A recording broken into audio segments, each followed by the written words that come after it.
relationship with the chamber members. I have people inboxing me, texting me, calling me all the time, all from the chamber. And that's really cool whenever they're wanting, you know, hey, can y'all do this? Can you do this? I'm like, absolutely. So I put a call into the office and like, you know, so-and-so is about to call, they're a chamber member, you know, and we treat you very, very well. We have chamber specials too, so keep that in mind.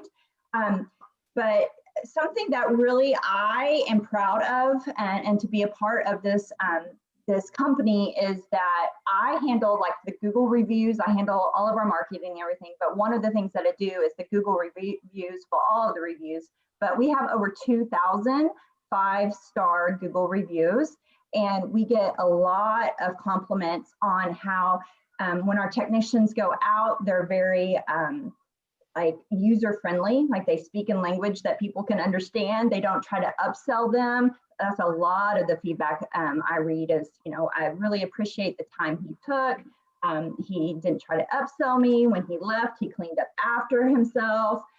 You know, just very high integrity technicians. We have very competitive and fair pricing. We're, you know, super honest company. So we're going to tell you like it is, and not, you know, try to bamboozle you into anything that you don't need or want. Our products are very, they're beautiful products. We really search high and low to find beautiful products, but that are also affordable. So some of the things that we offer as a company, we can do repairs. So if you have dents or broken springs, we can come out and repair that for you. We can also just offer maintenance. A lot of people don't realize you need to have your garage door have maintenance work on your garage door at least once a year. You know, you get oil checks and all that on your cars, but you don't think about the garage door, and you need to have that done too. And we have great specials on maintenance. And then also, if you just want to give your home a facelift, you know, enhance that curb appeal, we can totally install a brand new door. And we have from, you know, very basic doors to very high-end doors, and everything in between. So one last thing is that we do have 24/7 emergency services, which kind of sets us apart. So in the middle of the night, you have night shift, you can't get out the door, you come home, it won't go up, something like that. In an emergency situation, you can always give us a call and we can send a technician after you, out to you. So keep us in mind when you have a need, and just remember, you can always count on family. Thank you. Yeah, and if you do have that situation where the garage door won't open, it's great to know that you have somebody that you can call. And so when mine wouldn't open that one time, I was like, I probably should have done that maintenance plan. But thank you. And thank you. We thank you, and Heather, and also Family Christian Doors, for being such a great community member and member of the chamber. And thanks for your support. Absolutely. All right. All right, well, I just want to, I see some more people have come on, so thank you for being part of our online luncheon today. And we really appreciate you taking time, and hopefully you fix yourself a little bit of lunch, and you can, this is one of our really fun luncheons that we do, and we're always very happy to have Dr. Sanchez here with us to talk about the generations. And you know, we did this before when my kids were younger, but now it means so much more because they're all Zoomers. I've got 3 Zoomers, and one thing we can agree on for sure is that they're very opinionated, and I'm sure those of us in our audience that have Zoomers probably feel that same way. But I want to introduce Dr. Diane Sanchez. She is the founder of DHS HR Consulting. It's a human resources firm, and is focused on creative and non-traditional human resources programs and services. She has over 35 years of experience as a certified senior human resources professional, and has held executive positions with a ton of very well-known private and public companies. She has received numerous awards, including the 2018 Top Minority Business Leader Award for Tarrant County. And those awards and credentials go on and on. She holds a bachelor's degree in political science from UCLA, a master's degree in organizational management from the University of Phoenix, and also a PhD in organization and management with a specialization in human resources. And she's always very entertaining. We're just so happy to have you here today, Dr. Diane. So do I have to share my screen again, Jack? Can you yes. See? Yes. Okay. All right, can you see it? There you go. Okay, well, welcome everybody. It's always so much fun to speak to my chamber. I started my business 12 years ago, and this was the first chamber that I was a member of, and it has been an amazing experience. I've been an ambassador, I've been a board member, so it's a great chamber to join, and it's always so much fun to speak to you all. Jack thought we needed some uplifting presentation because we're in so much COVID. But I wanted to talk to you, and Jack thought it'd be fun to navigate the workplace differences between Gen Y, the Millennials, versus Gen Z, the Zoomers. And Jack and I thought it was funny that we're doing a Zoom to, experience Zoomers. So move on, Millennials, or move over. The Gen Zs are here. Oops. Oh, okay. So my dissertation was on generations. So I'm very passionate about it. I've researched it ever since, probably the last 20 years. And we finally have studies on the Zoomers, which is amazing because we had been waiting for a while for the studies. So I'm going to share that with you, and so you understand the difference between Gen Y and Gen Z, which are very different. So of course, I love to have generational tests. So here's one. If you're a child of the 50s, you wore a poodle skirt, your sneakers were made of canvas and came in black and white. Your family only had one phone and it was black, and one phone number. Gas stations pumped your gas, cleaned your windows, and gave you green stamps, and gas was only 19 cents a gallon. Your jeans were called dungarees. You never heard of McDonald's unless you lived in Des Plaines, Illinois. You're a child of the 60s. If you own several pieces of tie-dye clothing, someone asked you to join the revolution. You actually knew what that was. You wore bell bottoms and headbands. You had a collection of 45s. You rode in cars before seatbelts. You tracked John Glenn's orbit around the world in grade school the first time. You ate in a McDonald's with indoor seating, a new thing for hamburger stands. You're a child of the 70s. If you had to get off the couch to change the TV, you wore leg warmers. You ever asked to be gagged with a spoon? You have at least one school picture with a collar turned up. You know the words to Weird Alkovich, I can never say it, songs. This was your first computer. You went to McDonald's for the brand new breakfast item, the Egg McMuffin. You're a child of the 80s. If you knew who shot JR, you know the philosophical meaning of wax on, wax off. You were hooked on Pac-Man. The feeling in your thumbs is just now returning after holding down the Atari joystick. You needed a grocery cart to carry your first portable stereo. And you went to McDonald's for the Happy Meals, which started in 1979. You're a child of the 90s. If you know the Macarena, you know where Waldo is. You can name the Spice Girls. You owned a Razor scooter. You used to end the sentence with not, psych.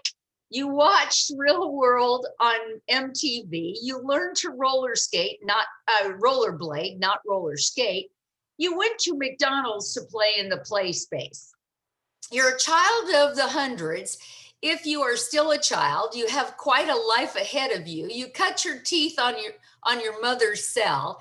You Skype or FaceTime with your grandmother. You've been working on computers since preschool. Your mother probably doesn't let you eat at McDonald's unless you got the apple slices and the low-fat milk option. Your mom had a cappuccino at the McCafe, McDonald's. So hopefully you all got a chuckle out of that. It's pretty amazing, right? How we've changed in our society and our culture, and just pure technology has changed our environment. So let me recap for you all the generations. So the matures are also called traditionals, and they're 75 to 93. And I got to tell you, there's still Warren Buffett, still leading corporations. And they really are the people that came back from World War II, very what we call the greatest generation. So they're still in the workplace, which is amazing. Baby boomers at the time was the biggest generation, 56 to 74. Kind of just like I said, led the revolution, right? The birth control pill came out. You had, just amazing singers and rock stars. It was just a very different time. Generation X was our smallest population, obviously, because the baby boomers found out about birth control. And so they monitored the births. I mean, matures usually had 4 kids. Generation X had about 2. And so baby boomers also kind of fluxed in there. So they're 40 to 55, and they're now running. Baby boomers and Gen X are our business leaders in corporations, business owners, all of that. Now let's go to Generation Y, which most of us know as millennials, okay? They're between 24 and 39. So your millennials, there's 2 decades, right? 24 to about 42, 43, and then you go to 39. So there's kind of a big gap here in millennials. And we've done a ton of research around them. Most of the later millennials have really matured, started families, have different priorities than they did when they were younger. The younger millennials are still in the space that I've talked about before. So, and I'll go over a little bit about that too. Generation Z is our Zoomers, and they're 7 to 23. And most of us have Zoomers. The Gen X population is the parents of the Zoomers. And so they saw that Generation Y was kind of different. They didn't like the upbringing. And so they were going to do something very different in when they had children. And Gen X their priority was work.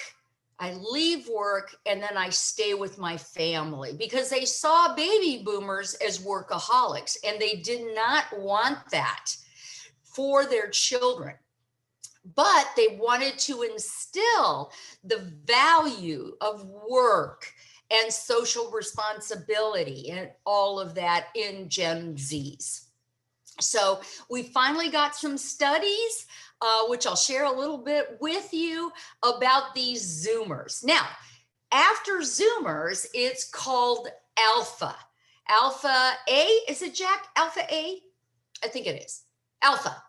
Now we start the Greek. It's Alpha. And so Generation Alpha, we start the Greek stuff after that. So, they're under 7 years old. We will see what comes with all that. But right now we have enough research on Gen Y and now Z. The median age in the United States is 38.2, which is the majority of the Gen Ys. And so as our matures unfortunately pass away, the Gen Y will become more and more of the population. But as you can see in my other slide, the biggest population in the United States will be the Gen Z. And I mentioned Latinx because Latinx is the biggest minority population in the United States, and they're very much younger. So they'll be part of your workforce, they'll be part of the population. They're about right now 20%. So that'll be, and African Americans are about 15% of the population. Now, this is the 21st century generations across the board. And you can see that Generation Z is almost 28% of our population, which is our future workforce, right? And then the Millennials, which is 22% of the population.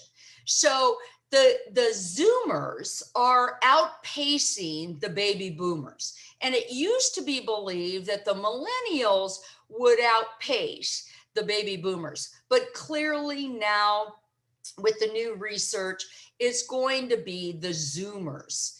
And that all happened when we kind of put the age parameters around the populations and the generations. Because at one point we included 21-year-olds to, the 39. Now we've definitely, with research, separated the Millennials from the Zoomers.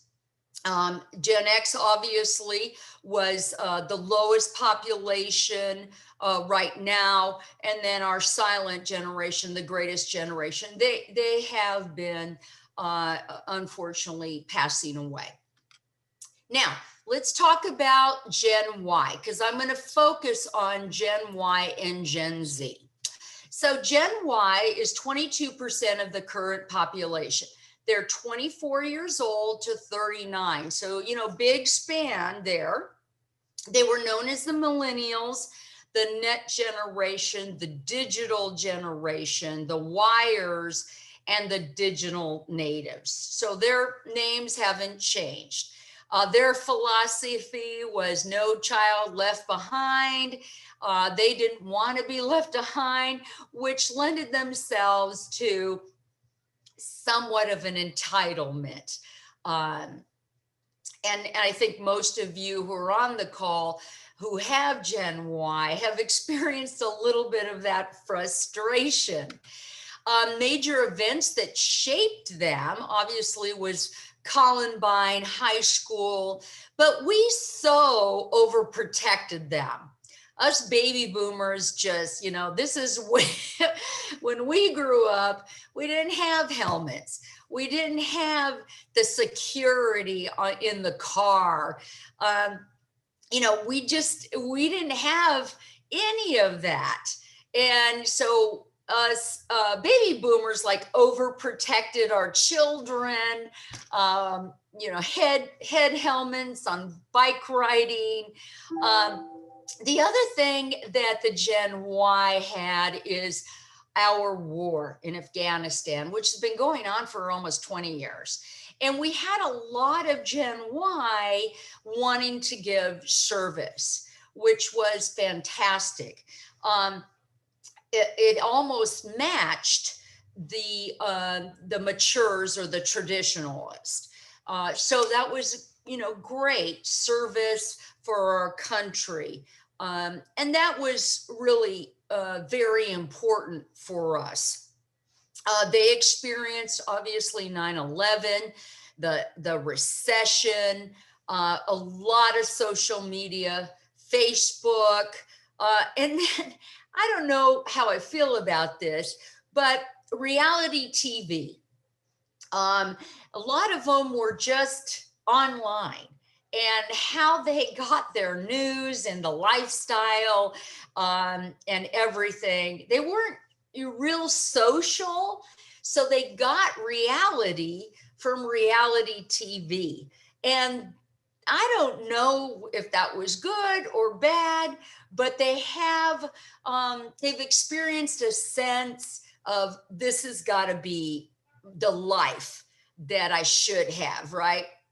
The Biggest Loser, Top Model, the Dancing with the Stars, all of that. was really big in their life. The other thing was they noticed that the world, and they were on the cusp of this, the world was changing. And they didn't know how it was changing, but they knew it was changing. And so they started to really think about, how do I contribute to that? Gen Y, obviously, their parents were helicopter parents, and I'm a bulldozer parent. So I'm not a helicopter parent. I bulldoze through for my kids. So I'm a professor, and I have to tell you the story. About 10 years ago, I had a Gen Y student, and I had given him a C. And his bulldozer mom came to my class and almost insisted that I change his grade. That's a different kind of parent. Helicopters is always hovering, depending on who you are. Anyway, they're their hero. Captain Sully was another hero, and then Passengers of Flight 93. Obviously 9/11 was a big impact. The firefighters at Ground Zero. 9/11 was a huge impact on developing the heroes for our millennials. And then Bill and Melissa Gates, the onset of social responsibility, their foundation for affecting the world, it really started to catch on with them. And especially the older millennials, and they kind of started to believe, hey, I gotta give past the United States. I gotta give to the community at large, the world at large. So Gen Z, I call them the rebels without a cause. 28% of the current population, 23 to 7. I have to tell you, these folks are amazing. They're called Zoomers, the selfie generation, the gamers, the touch generation, the limitless generation, the I generation, and the action generation. And they are all about action. So these folks will not lay back. They will change our workforce. The millennials have as well, but these Zoomers are really going to make an impact. And because their population is so big and it continues to grow, we will see real changes in our businesses, in our workforce, everything that we do. And so that's the time for us to focus on them. I know all of you have businesses. Most of our employees are 23 and below. You gotta prepare for the Zoomers, and they are rebels without a cause. So let me talk to you about the major events that impacted them.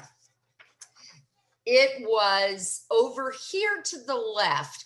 It was a generation that it is a generation that wants to give back to our country, not by war, but by society, giving help to those who are underrepresented and help them in places where they may not get help. And what I mean by that is healthcare, volunteering at school, nonprofits. That's where this generation really wants to focus. Next to the right is the guns. They will be very vocal about guns.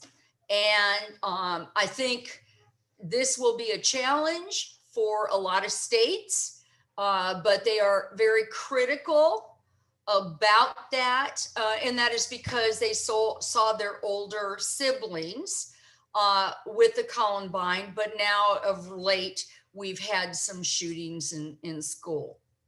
So that's been a challenge. On the bottom, the first time we ever elected an African-American and had an African-American in the White House. And now with the recent election, they're really impressed. If you see on Twitter, and I follow the younger generations, they are amazed by the first woman of color to be the vice president. So, you know, think about our history and how it has changed, and politically and socially, educationally. And so in the middle, they're seeing that our global environment is melting, or it's burning. You know, with the Amazon burning, and obviously our Alaska is melting. They're really, really concerned of the environment. That is a huge, huge deal. And why they love Bernie Sanders. It is the environment, it is pay, it is all of that. They're going to be very politically active. George Floyd, you saw most of the Zoomers out there. They are passionate about gender equality, how the workplace runs, salaries, education, can they express themselves, opportunities, you know, how will they marry? How long will they wait? You know, they have an opinion. And I think Jack talked about his children. They have opinion on all of it. And there's no, please, you know, not share your opinion. They will share their opinion about everything. If they go into a workplace, they're going to want social corporate responsibility. And that's recycling, that's ethics, that's diversity and inclusion, that's safety. It's super important to them that they work for a company and an organization that embraces corporate social responsibility and equal workplace opportunity and expression. And if your organization doesn't do it, they're going to tell you how to do it. So very much prepare yourself for those kind of conversations. And then the oil spill was a really big deal, primarily because of the safety and the environment implications. Okay, so here's their heroes. And I'm sure none of you know who these are except for maybe Greta. You know, Greta is an autistic child, teenager, and responsibility around the planet. And I think most of you know Malala. She was a Peace Prize winner for women's rights. But the two on the bottom, the snowboarders, won the Olympic gold medalist for snowboarding, Chloe Kim, and Red Gerald, the youngest male Olympian gold medalist in snowboarding. Britton Nick up there at 18 sold his news app for $30 million last year to Yahoo. Maya on the left landed a film deal with DreamWorks at 15. Beth Rickles in the middle there next to Nick, 18, won a 3-book contract with Random House Publishers after her first book, The Kissing Booth, was released online and shared 19 million times. Maya, hold on a second, Adora, right there to the right, an activist, author, and advocate of education. She did a TED Talk, What Adults Can Learn from Kids, and it received over 3 million views. And of course, we all know Bernie Sanders. How he gets on the heroes, I have no idea. But it says to me, they want equality on all levels, medical, education, all of that. So that's why Bernie is on the list. Okay, now let's talk about the difference between Gen Y and Gen Z. Okay, so on the left, Gen Y was known as optimist, tech savvy, 2 screens simultaneously, possessed some decision-making power, wanted to be discovered. Gen Y wanted to be discovered, and that goes back to reality TV and YouTube. They focused on the present. When can I get this promotion? When can I get this raise? They were spenders, which to the chagrin of their parents, but their parents, allowed that because we were helicopter parents, right? We're going to hover, give them anything they wanted. That was the generation that got a trophy for coming in 7th place. And they communicate with text. And I've really deep dived into the generation before in other chamber meetings, but not the Zs. So here's the difference. The Zs are realist.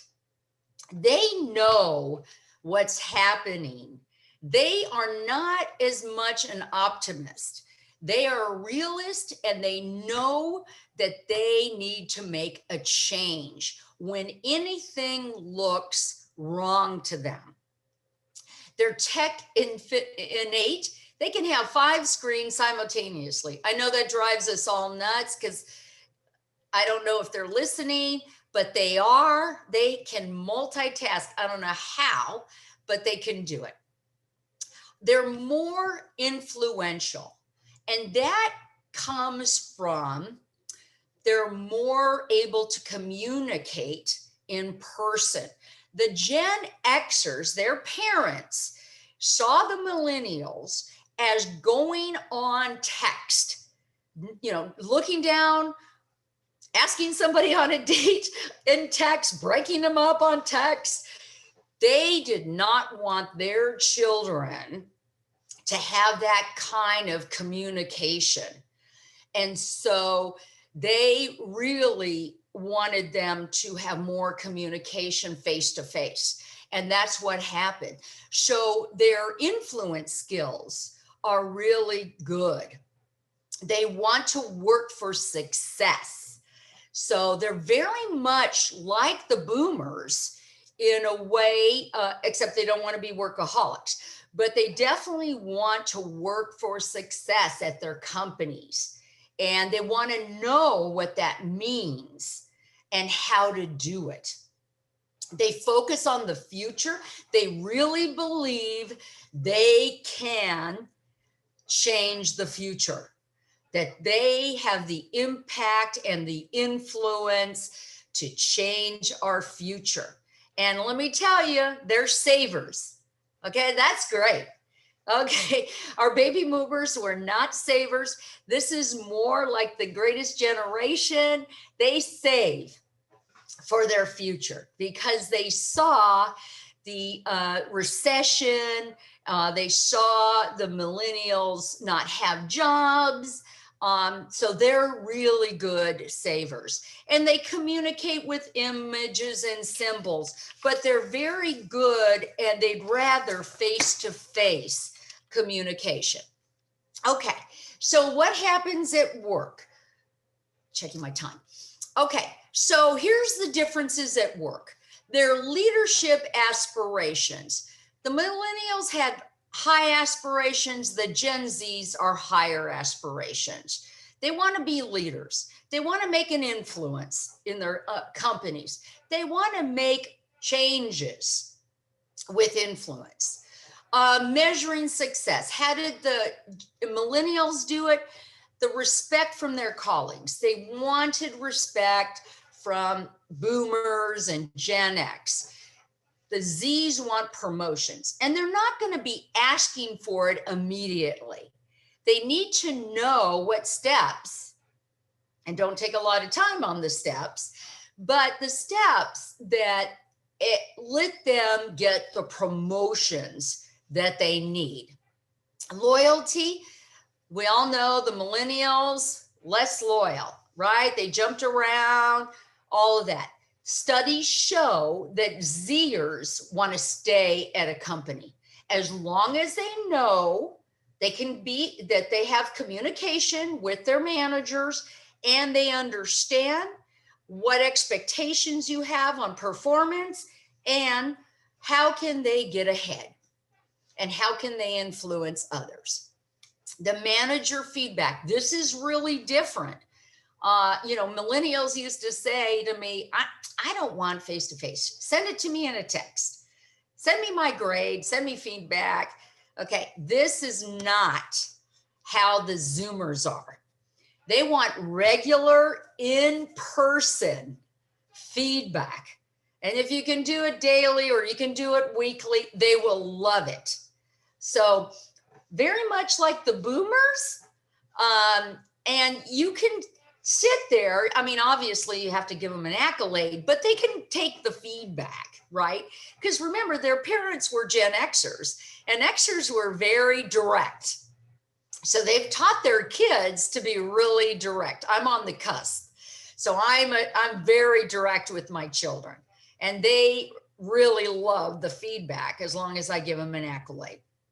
Okay, and their training vehicle. The millennials wanted a corporate sponsored class, right? You go to a training, you do it online.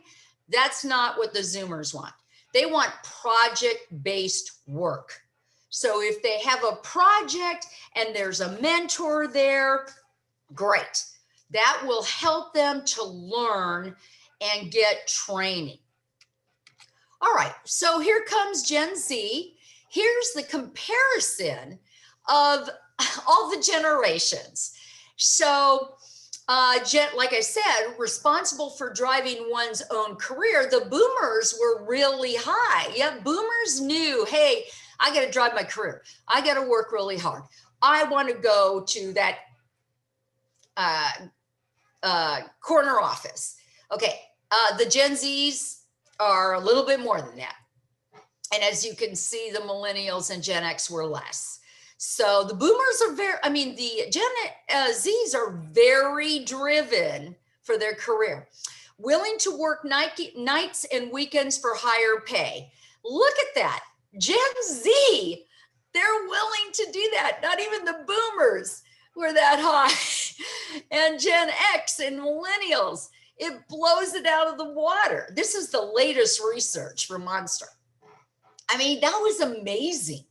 So they're going to work hard. They're going to want to work nights. They can do it if you give them higher pay. They won't do it if they're not. Motivated by money. Oops. Gosh, am I losing it? Can you hear me, Jack? Oh, Jack? Can you hear me? Can you hear me? You're fine. You're fine. Okay. I thought it said my internet was ready. Okay. You're good. Motivated by money. Look at that. Gen Z, even more than boomers and millennials. I mean, they are so different. Willing to move for a good job opportunity. This blew me away. Look at that. Millennials, almost half, well, a little less than half, but Gen Z doesn't mind moving. And the reason why is because of the technology, right? They can Zoom with their parents or whatever, FaceTime and all that. And they make friends because of their communication skills. That's really, really big. And then work should have a greater purpose than earning a salary. And that's that social responsibility, global warming, politics. So that's really cool.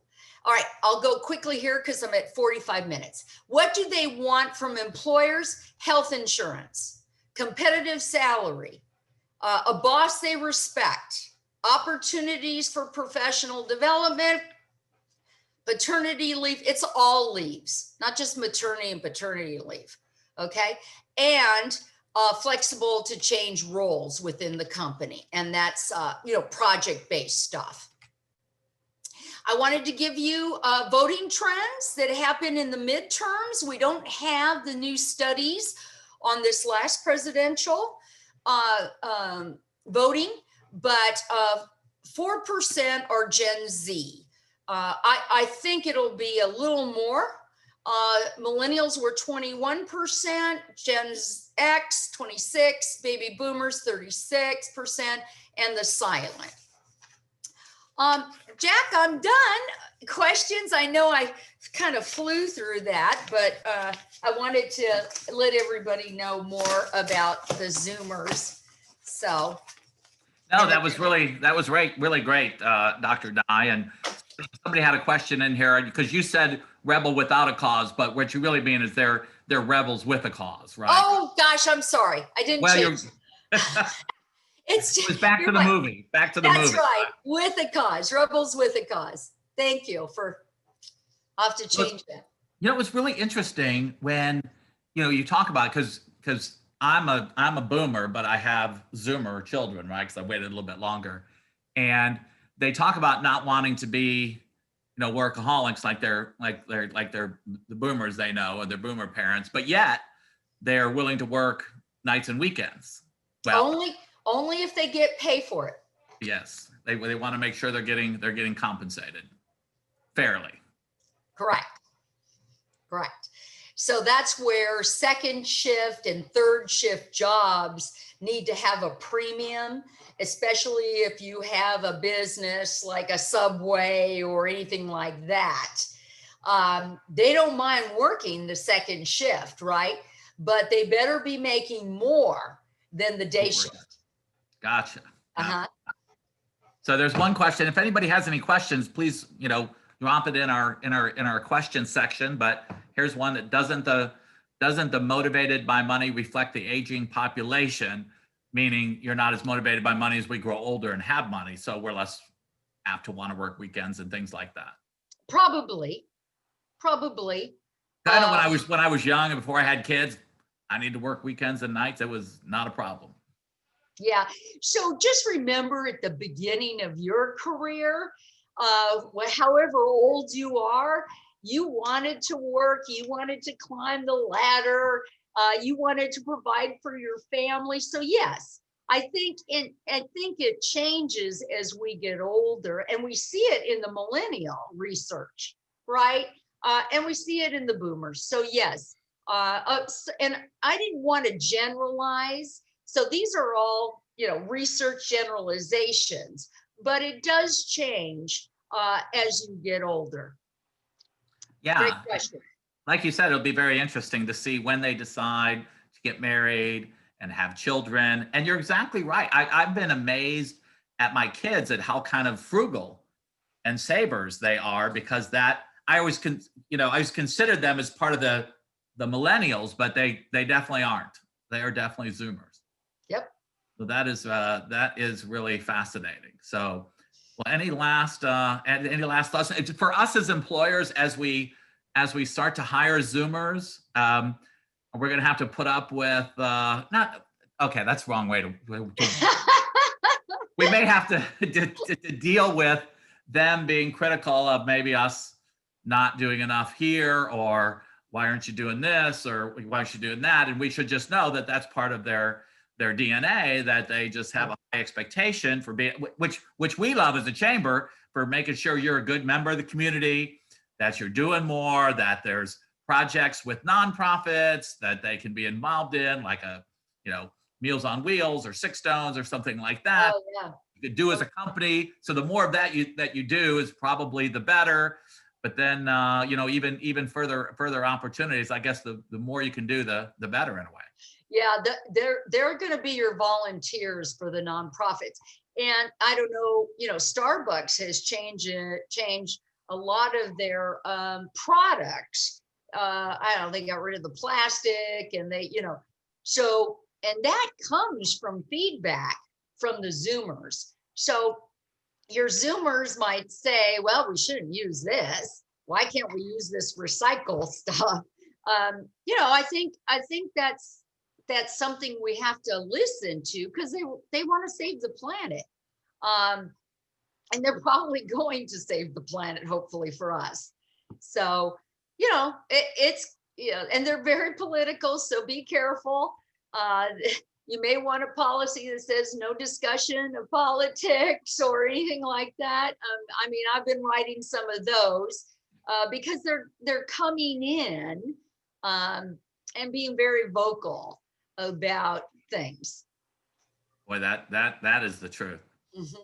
Yeah. Very interesting too. I just think about the straw thing, right? We've got a metal straw, and I'm glad that they can go in the dishwasher and be reused over and over again. Yep. Think about that being a thing now versus 5-10 years ago. So all of you online, go wherever you frequent, go and see the changes that they've made to their businesses. And I think you're going to find, we're kind of all oblivious, right? We go to Starbucks, or we go to, McDonald's or wherever, Whataburger, and we don't really notice things that has changed. And I think if you all look at how they've changed the business, it's been because of those Zoomers who work at the business and know that the population that frequents that business, they need those customers. So that we're also answering the customer needs, depending on the population, right? I would say we probably need to get ready for even more changes as they more and more get into the 18 and 21 plus and out of college and everything else. So it'll be very interesting to follow them and their progress. So we thank you for introducing us to the Zoomer. Oh, thank you, Jack. Thank you so much. I'm an educator at heart. This is what I love. I know the chamber is just wonderful for businesses and help my business. So I hope this helps the chamber members to understand what their workforce is going to be like, and put a little levity in our time right now. So I thank everybody, and happy Thanksgiving and the holidays to you. Please be healthy and happy. Well, thank you very much, Diane. And I think as we see, entrepreneurs are getting younger and younger, and as the Zoomers are opening up businesses and things like that, I'm glad to hear. I think that'll be really good for the chamber and other nonprofits, because they'll want to be involved and show that they're a great member of the community and contributing member of the community. And I think that'll be great for all of us. So, once again, we're sorry that we had to convert this to an online, but we're being, very responsible, and we thought it was just better. And hopefully everybody enjoyed this. I think it was a great introduction to the Zoomers, and we're hoping that our December luncheon will be able to be held in person, and that is scheduled for, I believe, Thursday the 17th at Diamond Oaks Country Club. So just look for word on that as we get a little bit closer. But yes, just I'll reiterate what Dr. Dye said, and just everybody have a great Thanksgiving, and be safe, and hopefully we'll see you in person for our December luncheon. Thanks again for being part of it. Thank you, Dr. Dye. Thank you.